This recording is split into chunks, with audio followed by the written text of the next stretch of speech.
I mean, I got off the porch at like the age of 8 or 9. I'm really fucking slanging drugs and pistols at fucking 11. The higher level of stresses a man could take, the more successful he is. You're not defined by who you are. You're defined by the size of the problem that breaks you. You've got to be ready to receive mentorship. So I turn people into fucking superhumans. The people around us got to be eating good, even if it means that I'm eating less. I need to get home tonight alive. I need to make sure my door doesn't get kicked down. That was literally my only 2 goals.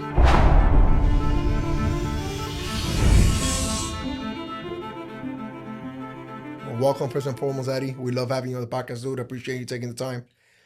Brother, here's what we're going to do, bro. I start every single one the same way, which is hopefully will provide some good value to everybody that watches this. We are. You have a beautiful story, a story about being resilient, a story about second chances, bouncing back, and doing something with the second chance, bro. And we can't wait to freaking tell the story to everybody, bro. So let's start, obviously, in the beginning. Where were you born and raised? How'd you come up? Talk to me about your childhood, coming up, high school. And then we'll jump into kind of like your adulthood after that. Born and raised, Hialeah, la ciudad que progresa. Let's go. Aguacamole Factoría. Actually born in Hialeah Hospital. Came up, single mom home, looking for that male influence figure. Found it in all the wrong places. Fast forward 10 years. I mean, I got off the porch at like the age of 8 or 9. Yeah, I'm already fucking slanging drugs and pistols at fucking 11. Okay. You know, so I started really young. Had about a 15-year criminal run before the feds started knocking down doors. So did 3 years. I got 5. Almost hit us with a racketeering charge. That was an eye-opener for me. Because I was the gang leader of the organization that I was a part of. And I would have been gone. Yeah, if they would have got what they wanted, I would have been done. I wouldn't be a lifer. Yeah. So that was an eye-opener for me, you know, and taking out of my element, which in the street, I was so like airtight with the guys that I was in, and going into federal prison and seeing that there's fucking child molesters there and there's people snitching on each other and like the homosexuality, crazy shit that was going on there. I'm like, damn, this is the game I'm playing. Like essentially that's my field, you know, the field of crime, you know. That's your industry. So and I just had like a click moment. I'm like, man, I want to play this fucking game. How old were you when you went in? 25. Gotcha. You got out what, 28, 29? 28. Yeah, I was sentenced to 5 years in prison. Good time. I did everything that I had to do to get, you know, my points knocked off. And those were the best fucking 3 years of my life. I did 1,000 days to the T. So like, so you can't, yeah. And I needed all 1,000 of those days, you know. When you say those were the best 1,000 days, are you talking about, did you study while you were in there? What was that like? Because I know a lot of people. So out here, life is too fucking fast. You never have an opportunity to slow down and really quiet your mind enough to master it, right? Bills, relationship, kids, you know, everything, the media, everything. Have you ever seen the movie Belly? Yeah. With DMX and Nas? Yeah. Is that Belly? Is it Belly? I think it's Belly. It is Belly. With DMX and Nas, right? I remember seeing that part where Nas's wife wanted to get him out of the hood. And they're like, babe, why don't we move to Africa? And mind you, at this time, I'm in the streets, I'm coming up. I'm like, why the fuck would this woman want this guy to move to Africa? He got it all here. Sense. He got the power, he got the money. Prison was my Africa. And I understand that. So I was able to, you know, quiet my mind, rid myself of obviously so much responsibilities. You ain't got shit to do in there. You have no control of what's going on out here. And man, it fucking like quantum leap of a transformation that I made in there. Wow. And I did it all through exercise. You know, when I didn't know nothing about discipline or how to have a healthy relationship or how to lead my kids accordingly, I learned how to lead myself. I learned how to respect myself, how to love myself. And those same character traits are what build every other successful area that I'm obviously successful in now. That's awesome. So I just got lost in personal development. I'm in the feds. This is the big leagues. This ain't state where a bunch of fucking purse snatching drug addicts are in there. So I'm around the big boys. You know what I'm saying? I'm getting close to them. I'm, you know, feeding off of them. Game too. Right. I'm picking their brain, and I was heavy and studying all sorts of shit. And I came home, knowledged up, and I applied it. So you get out, obviously getting out. I mean, 3 years is 3 years. Yeah. And you're coming out with a record. And prior to going in, I'm assuming you never held an actual job. Right. Because you were, you know, since 8, 9 years old in the streets. What was it like to come out with the knowledge you had? But like, did you know how to apply it? Because sometimes knowledge is good, but the application of it is hard, bro. The application is the power. Knowledge is not. I'm right? with you. Because I know some knowledgeable motherfuckers That don't do shit. that are on ice. Mm-hmm. You know, there's a dude in prison that I used to call Google. Not me. That was his name, his prison name. And there was a line wrapped around the cell where people would go and ask this guy questions because he was that fucking smart. The guy would answer anything. And there you ain't got much access to phones. And I kid you not, 6 months before I left prison, this guy was released. We threw him a release party. 3 months before, 3 months after he left, he got arrested, back to the county. It's a whole process before he can get back. So the guy must have been on the street for like a week. Wow. Ended up right back ways. Super fucking smart. Went out, fucked it all up, crashed, came right back. What do you think? Why do you think that is? Because he didn't apply the knowledge he had. He didn't have habits to fall back on. He didn't have a foundation of, morals and character, which I'm all about. Right. So yeah, I came home with all the knowledge, and I'm more of a naive motherfucker on fire. I will throw myself off a building and I will learn how to release the parachute on the way down. Right. But with knowledge, forget about it. Right. That's a You're not piece, fucking really. stopping me, right? And I just ran. I just ran.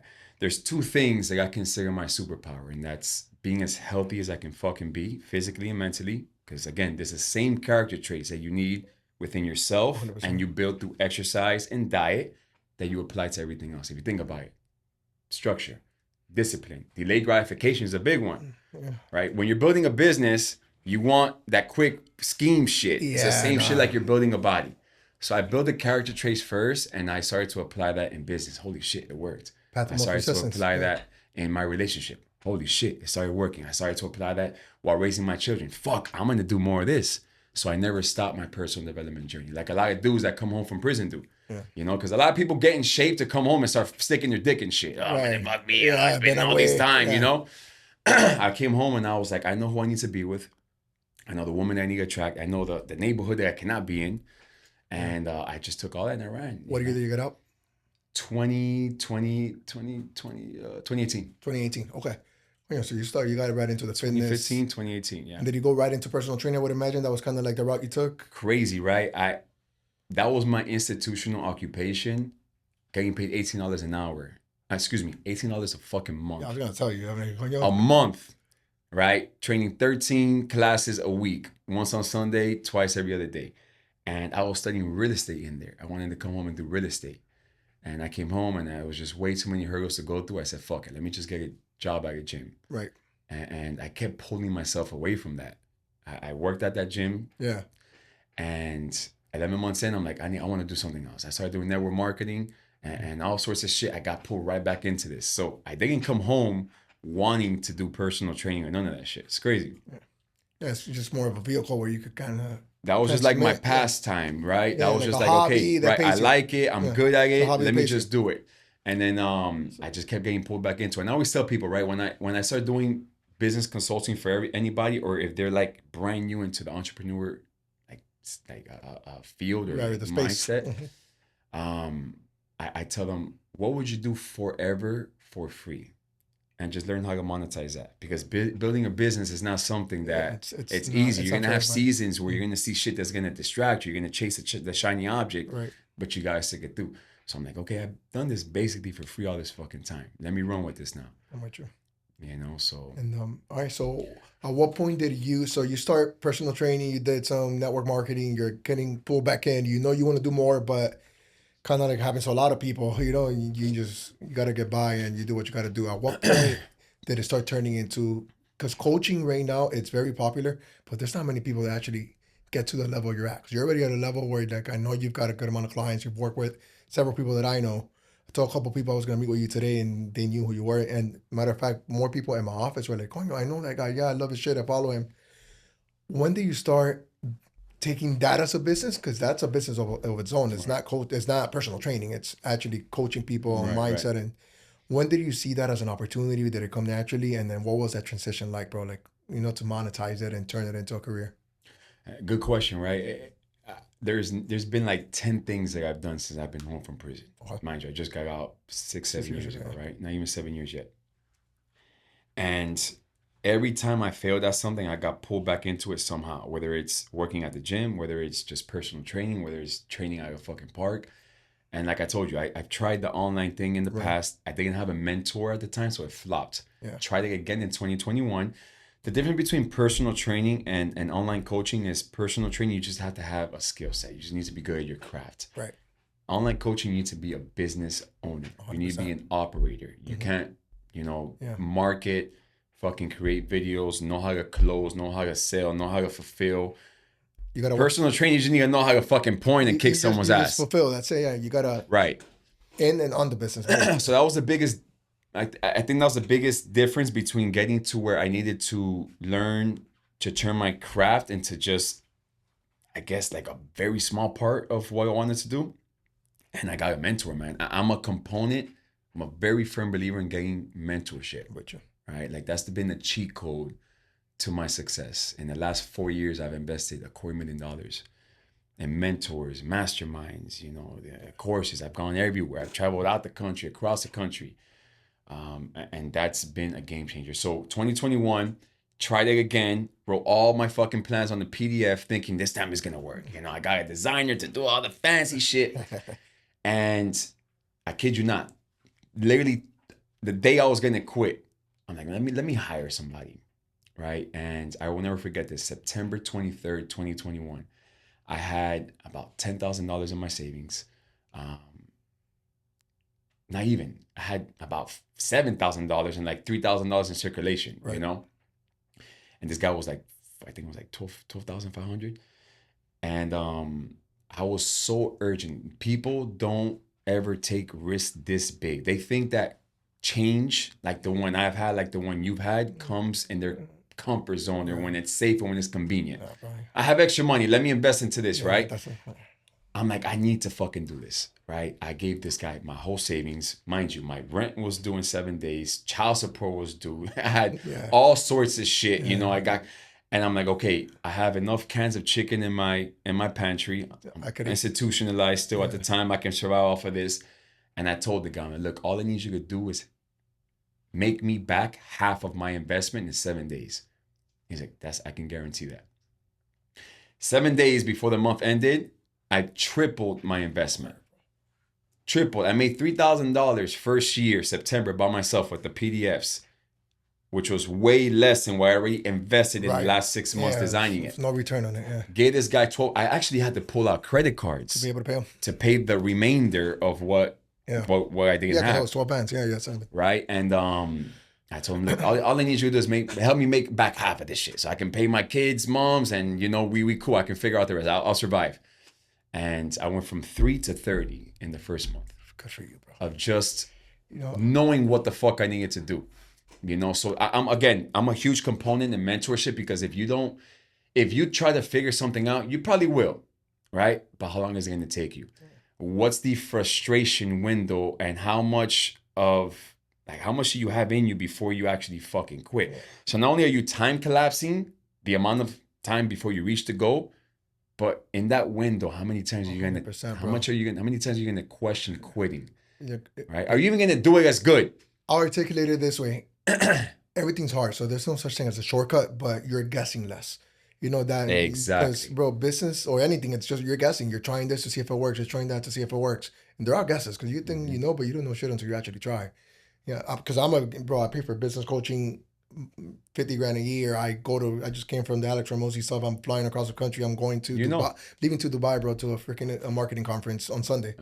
And that shit costs bread. And people like money doesn't grow on trees. But the stuff that you learn in these things, bro, you guess less.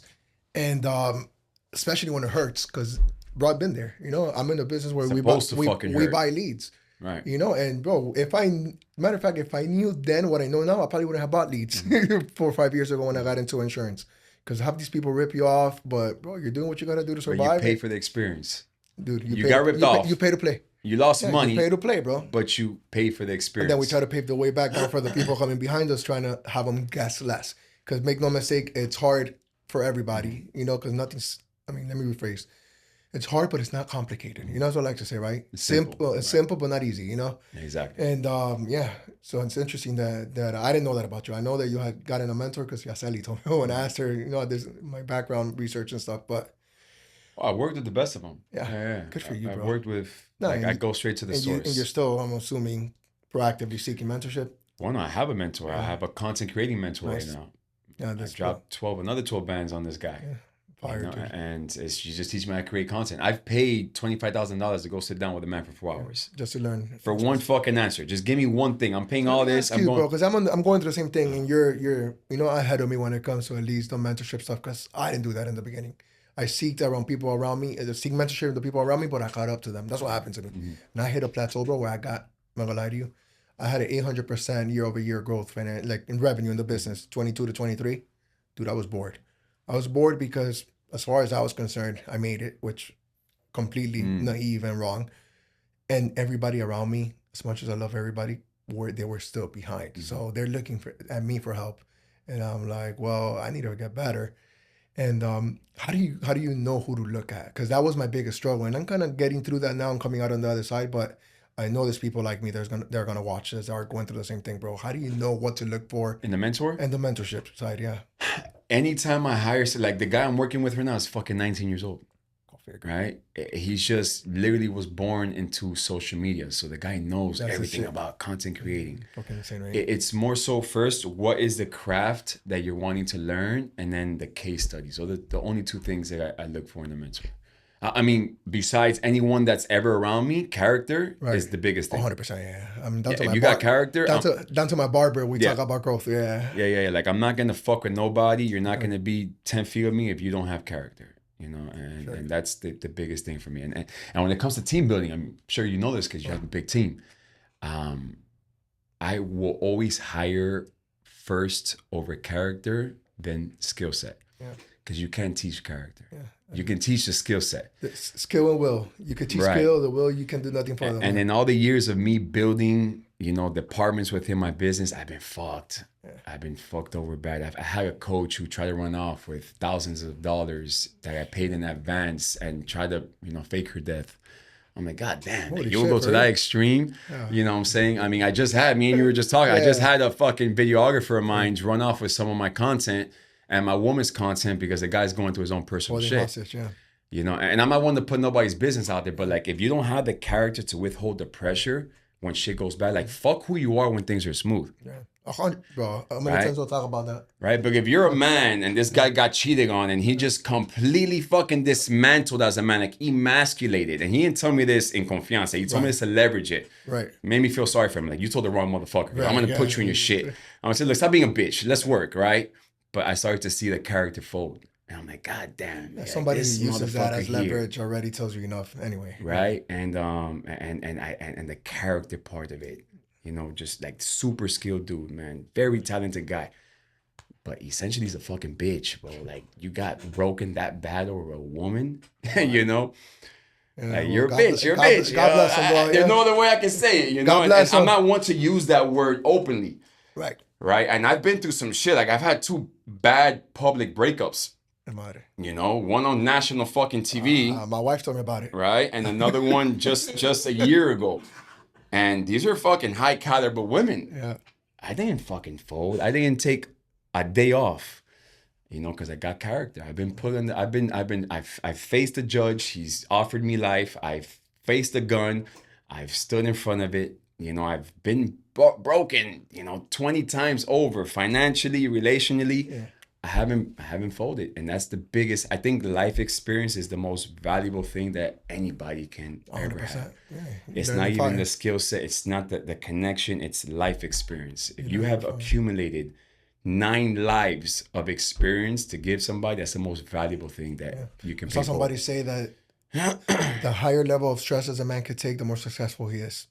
You're not defined by who you are. You're defined by the size of the problem that breaks you. 100%. How far can you go before you're broken? And then what area is it that you're strong? Because I know dudes who are killers in business, but again, are a bitch when it comes to their relationship. Off, the same thing, bro. And I'm with you, man. I'm so big on, like, my house has got to be in order. You know what I mean? My business got to be in order. The people around us got to be eating good, even if it means that I'm eating less for that month or whatever the case may be. Because, you can do this shit alone. You need a team behind you. And shit, right. And especially when shit gets rough. Because, bro, look, I don't do partnerships in business. I do collaborations all day long. But my experience in partnerships, when there's no money in between, in the beginning, it's all dreams and we'll be brothers for life. And I love you and we're going to conquer the world. Money starts coming in, problems start. Yeah. And it's one of those things where, like, I learn life experiences. So every time somebody brings me a business, we can collab, we can find a way to like work together with a secure understanding. But like true partnerships, Right. they typically don't work out for me. I'm the same way. Yeah, they don't work out, and I'd rather just avoid the issue up front than try to like Yeah, I've And I hate to experienced say this, that. but echame la baja mental that we're gonna go and conquer the planet Earth, and And it's possible, man. You just got to think about marrying this person. You know what I'm it's saying? just like marriage, dude. Just like marriage. Yeah, probably worse actually. And again, it's the character that you have to. Because the divorce is nasty, yes or yes. If you've been through enough with that person to know they didn't fall under this, they didn't resort to the drugs or the alcohol or the clubs, or they might have it in them. 100%. You know? And the signs are always there. Yeah. Yeah, don't ignore the signs. It's the one shit that I've learned from my coaches. The signs are always there, bro.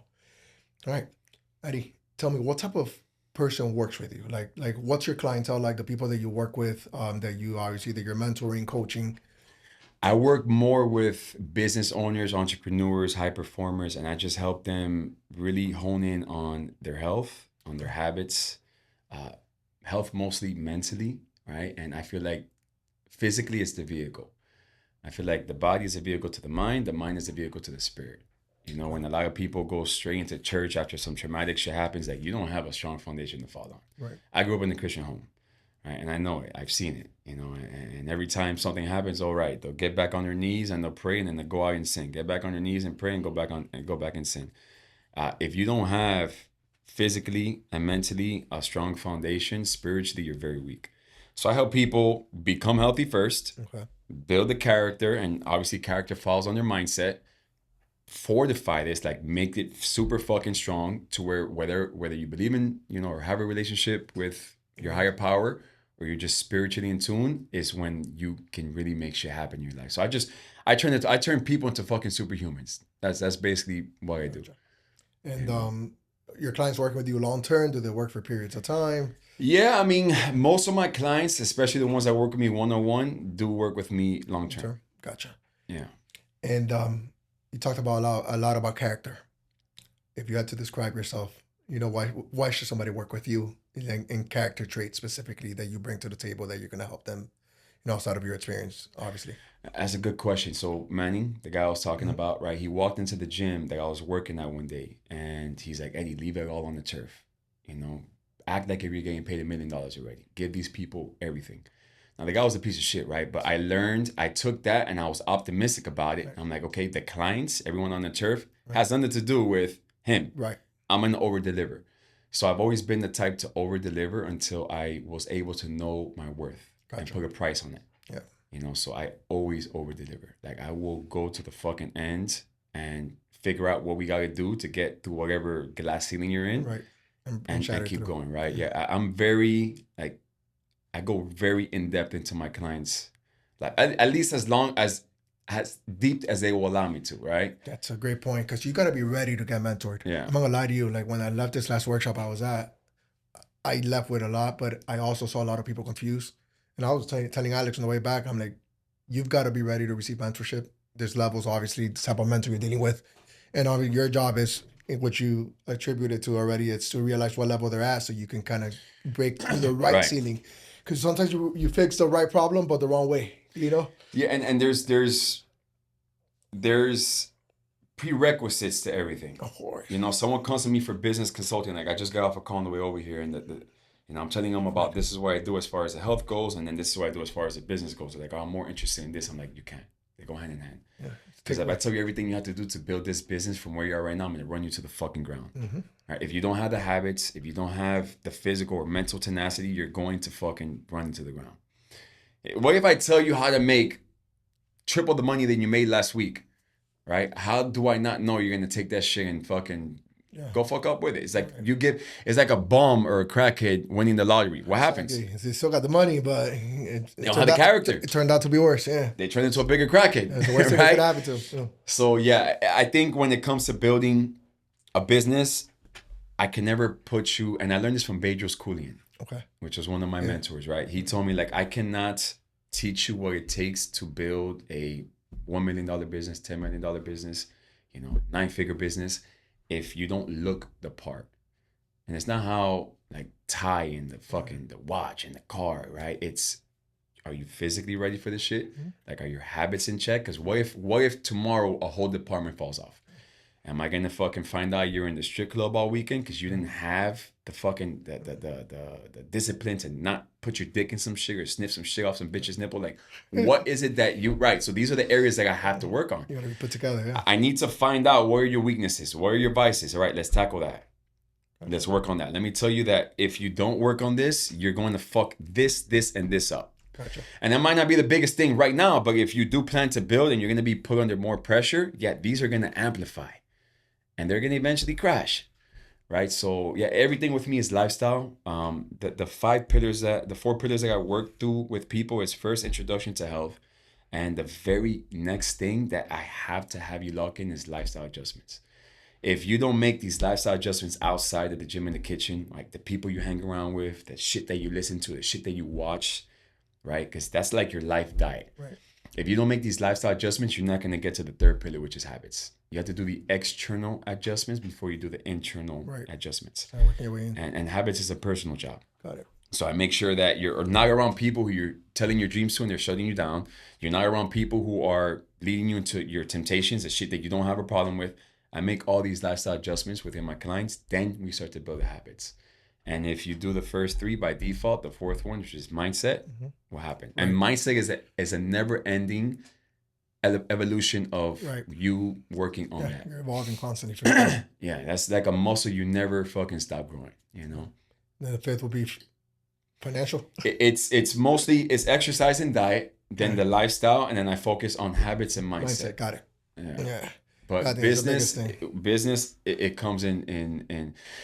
I don't put business as one of those pillars because I feel like business is not something that comes with character. It's more of a skill set. But if you have the character, if I can build you to be the person, you can figure it out. I didn't know nothing about business. Yeah. I ran a gang, right? I knew how to delegate. I knew how to point fingers and shit, right? That's how you did. You just not the right type of business. It's still like a hierarchy of things, right? But it wasn't legit. There was no systems. There was no SOPs. There wasn't nothing. But I knew how to lead myself. And when I learned how to lead myself, when I knew I had the habits in check, when I knew I killed all my vices, I started to learn everything about business. I started to learn everything about having a high value fucking relationship. Like I'm with a powerhouse of a woman right now. Right. And to think a motherfucker like me, you know, he's cheating on women and fucking had love triangles and fucking tortilleras and crazy shit, right? To where I'm at today, it's because of the character building. It's awesome, bro. You know? It's all character. It's all character. How crazy is it for you today to look back at 25-year-old you about to go in, possibly facing life, to be where you're at now? I mean, if you see the pictures, I'm like unrecognizable. Yeah. I was just blank, dark fucking soul. You reflect on that, like often? I do. You know, it's I was in a dark place, man. I wasn't dancing with the devil. I was leading the devil. Amazing. I was in a very, very dark place, and I was just like pessimistic was my middle name, and everything was negative, extortion, fucking illegal shit. I was on some live by die by shit. My goal was to get home that night alive and wake up the next morning not in handcuffs. That was literally my only 2 goals. I need to get home tonight alive, and I need to make sure my door doesn't get kicked down in the morning. That's it.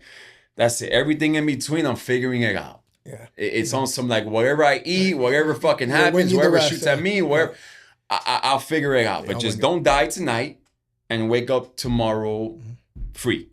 Have you had the opportunity to mentor other people that maybe did time that were in similar lifestyle?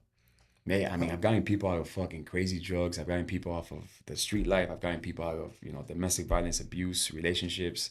Is that how rewarding are those specific cases? It's the biggest reward to me, and it's what made me go from someone who had, from someone who had this huge imposter syndrome. You know, I remember there was a time where people were paying me too much money, and I was like pushing it away. Like, what the fuck? I used to take money to hurt people. Now I'm taking money to help people. Right. And it was those stories that my clients would tell me that changed it all for me. I'm like, damn, fuck, I really did that. Awesome. You know, and just people that I don't even work with directly, right? Indirectly through my content, I get messages every day from people that are like, bro, Eddie, the street shit's for the birds. I appreciate you saying that. You know, I appreciate you, you know, telling this story. It's the most fulfilling thing to me, honestly. I feel like what I've been through was me being a sacrifice to pay forward to get people. I feel like anything that anybody's been through, if you're not helping somebody else with it, you're a selfish motherfucker. You're holding this in, and you're not. It's either that or you're just not fully recovered from it. You're still one foot in, one foot out. Whatever it is, whether it's a drug addiction, whether it's you just like fucking being beat up and going back to the same relationships. Right. If you're not helping people with what you've been through, you're selfish. 100%. That's You awesome. know, so everything I've been through, it's definitely me to serve, and I've monetized it. You know, I've done it for free, and I was willing to do it forever. Now I just monetize it. You know, Monetizing it, if anything, allows you to give more back, because most people think, Coño, look at this. There's a stigma, right? And I see it all the time. Stigma with coaches, with people that don't deliver, and it's all tied back to what you just said. The ones that did it for free for a long time, the ones that have actually lived through it, the ones that have no problem getting in front of a mic and a camera and telling the real story, you get back, bro. And the monetization of it is not, it's not greed. As if anything, it's the total opposite. I mean, you see, like, I grew up in a Catholic household, and churches are some of the biggest, and it's because you still got to run those things. People still got to eat. And you monetizing this, Eddie, allows you to just get back to that many more people. And you obviously you have a filter now of like people that actually want to help. You know, the reality is when you don't pay attention. I give enough free value on my page for you to change your whole fucking life, right? If you read between the lines and you apply it. My people come to me to just get it put in a perfect package and deliver it to them. Look, this is exactly what you're gonna do. The implementation, right? How you implement it. I've done a lot of shit for free and even cheap. Yeah. It's crazy because I got 2 tiers of program. You can pay me a couple hundred, you can pay me a couple thousand. Right. And it's the people who pay the big amounts who take this shit and run a marathon 100%. With it. Versus these people who just want, you know, I mean, not everybody. Obviously, right. I got some really good clients who are just in a predicament where they're trying to get here. Right. But the majority of them want the most for the littlest, you know? They're looking, you know, when you talked about mentorship, something I was going to touch on, which applies to just this, because they're paying you for mentorship, basically. It's not just being prepared, but you go into something with the mindset of, let me see if this works, compared to like, yo, I got to make this work because I just maxed out credit cards and took my last 7 G's to pay rent. And you're going to have two complete different results. Needing to make it work and just seeing if it works. It's 2 complete different things. And I think that's probably what you're seeing with a lot of the folks that maybe go on your more accessible program and are, you know, calling this was bullshit, or, you know, it's the same shit you told me. I don't even know what they're telling you, but I'm assuming, you know, you already told me this on an Instagram video, whatever the case may be. And it's like, you're looking at this all wrong, you know, because if they're spending a few hundred and that's all they have to their name, they're going to do whatever it takes to get to the next level. Right. And they'll be your next client, which is the best ones you want to have. I have great clients, man. I got great clients. I will never knock them for it. It's just people have $1 million dream with $100 budget. $100 work ethic, which is, you know, $100 work ethic and $1 million problem. Yeah. Like, you want to solve this problem with this little bit of effort. Yeah. Like, the math ain't math in there, right? Like, how far you willing to go to solve this shit? You know, and I go to the extremes to solve shit. And the worst part is that whatever it takes to do, if they had a guaranteed check on the other side, they would just do it. 2 things that people go into something like that and probably hesitate is, number 1, the money. Number 2, them not knowing that they have to have the courage to follow through. And you're never going to know this unless if you've tried it and you failed at it and you've learned through the experience of failing that I'm just not going to do this same thing again, or I'm not going to hire the same person again. But I've never had people complain. The clients that I've had, I had a client, this one I will remember very vividly because she just popped off on one of my coaches one day, right? And she's like, oh no, fuck this. I don't like all this happy joy shit on the community. Everyone's always so supportive, this and that. And Eddie, he's just and I got in there and I intervened and I asked her, I'm like, who in your life that resembles me hurt you? Because it's not me. Right. Like, is it your baby daddy? Is it like, who is it? Is it your fucking dad? You got dad issues? And I'm that type of coach that's going to call you out on your shit. And I'm going to, and you're like, and she told me, you motherfucker. and she came around full circle and she's like, that's exactly what it was. Right. So I guess that over delivering factor of just me doing it, and everyone that works with me does the same thing. Nice. You know, all my departments within my business, their comp plan is basically created around performance. Gotcha. So they're always going to deliver regardless, right? They want to get paid. They care. Yeah. Right. And I feel like it just comes to a point where if you don't make it work, because there's so much access right now, you don't have to pay somebody to do it, right? But if you want to pay somebody, it's because you value your time 100%. more than what you value money. Guess less, right? If you have a watch that tells the time on one hand, right, and then I got an AP or Richard Mille on this hand, but this one's telling me the time of my life, right? This one's telling me the bank account. This one's just telling me the day of today, and this one's telling me how much money I have in my bank account. You're going to look at this watch more because you're like, all right, today is this time and I see this money coming out of my bank account because I pay for gas, But if this is the most valuable fucking watch you have on, because if you knew your end date, you will have a lot more urgency 100%. to make shit happen, 100%. right? You will invest the money. You will go to the extremes to make whatever you have to make happen to make sure you make this fucking life work for you. And you leave some shit behind if you got kids or you want to retire your parents. Like, I'm 35 years old. I'm young as fuck, but I live my life with urgency. And I'm confident enough that my kids will survive if I leave this earth tomorrow. I built them into fucking little beasts, right? I can leave this earth tomorrow and my mom is fulfilled because her son became the person that she devoted her whole life to. And I retired her, that was a huge thing for me. You know what I'm saying? A lot of people don't have that fucking urgency, man. Getting to live the things you're living now, bro. Like, it's like, one, I want you to come and talk to my team, so I'll ask you on camera. We'll figure it out after, but let's do it. Because I'm in the world of 1099 independent contractors that are fighting. They're fighting. I'm a fighter. They're all fighting, and what I try to drive through 100% of the time is there's so many things on the other side, and I've got levels to unlock, and I'm sure you do too.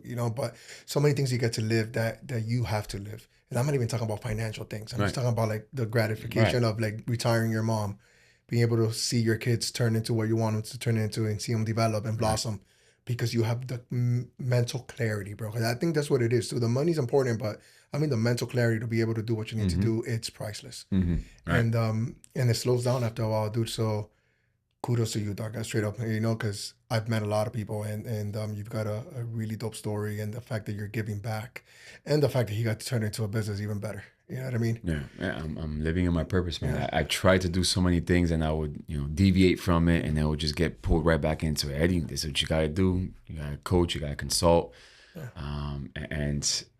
My goal is to be, which is a reality of mine, is to be the fucking best. Like I always say, the only thing Tony Robbins has on me is 40 years. Yeah. He's been doing this for 40 years, right? So what's the next thing? Like what's your goal? I was about to ask that. Yeah. Business owners don't really have 5-year plans. You might have 5-year goals, but 5-year plans, that's for... I can see my 70-year plan, right? You see your end goal, basically, your end game, in a sense. Right. I have that much clarity. Now, is it going to be distorted because of the adversities that I'm going to face along the way? Of course, right? But I do plan, and I am going to be the best at what I do. That's a guarantee. Because I know my story is none other, number one. And I know the level of change that I made is like none other. I know a lot of dudes who come from the street life. I know a lot of dudes who come from prison. They're probably making more money than me, right? They're probably, more ahead of me in certain areas. Like, again, Tony Robbins, Bedros Keuilian. Right. I admire the guy. I love him, but I'm coming for his title, right? Of course. And that's the goal. Like, you're not going to teach a student to stay below you. Down. Yeah, of course not.